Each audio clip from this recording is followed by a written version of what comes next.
मैं पुरानी चट्टान हूँ और इंशाल्लाह कायम शामिल रहूंगी। आप राना सनाउल्लाह को क्या कहती हैं? राना सनाउल्लाह को मैं अल्लाह ताला मेरे मुंह से कोई ऐसी बात ना निकाले, अल्लाह ताला उसको नेक हिदायत दे और कोई सीधा रास्ता दिखाए। क्या समझती हैं कि जो सियासी कशीदगी है वो कम होगी और कोई रास्ता है?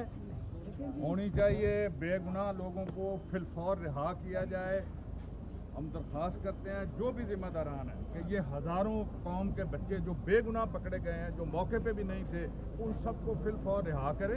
जिन लोगों ने कोई जुर्म किया है आप उनको कैटेगराइज करें। एक बात जरूर करना, हमारे पास जो 7 खवातीन हैं उसमें 7 खवातीन हैं जिनके छोटे छोटे बच्चे हैं और उनकी ना शनाख्त प्रेद हो रही है ना कुछ हो रहा है। पिछले 15-20 दिन से रखे हैं, उनके बच्चे रो रहे हैं घर में, वो अल्लाह से डरें और खौफ करें। मैं ये कई दफ़ा दिल में सोचती हूँ कि जुल्म भी एक हद तक ही इंसान कर सकता है ना। उन माओं का तो ख्याल कर ले जिनके छोटे बच्चे घरों में हैं और जिनके माओं से ना मुलाकात हो रही है ना उनकी शनाख्त प्रेद हो रही है। जो करना करे, अगर बाकी कोई शनाख्त होता तो ठीक है, अगर नहीं शनाख्त होता तो घर भेजिए उनको, बच्चों के पास रिहा करें। वो असला वगैरह बरामद हुआ? पुलिस कहती है आपसे पिस्तौल बरामद करना है, क्लाशनकोफ बड़ा कुछ बरामद कर लिया उन्होंने। मियां अकरम के लिए क्या कहेंगे? वो बड़ी सख्ती है उनके लिए। उसे इस्तिकामत दे और वो बेगुनाह, उन्हें इस जुर्म की सजा दी जा रही है कि वो पार्टी का एक मजबूत पिलर है।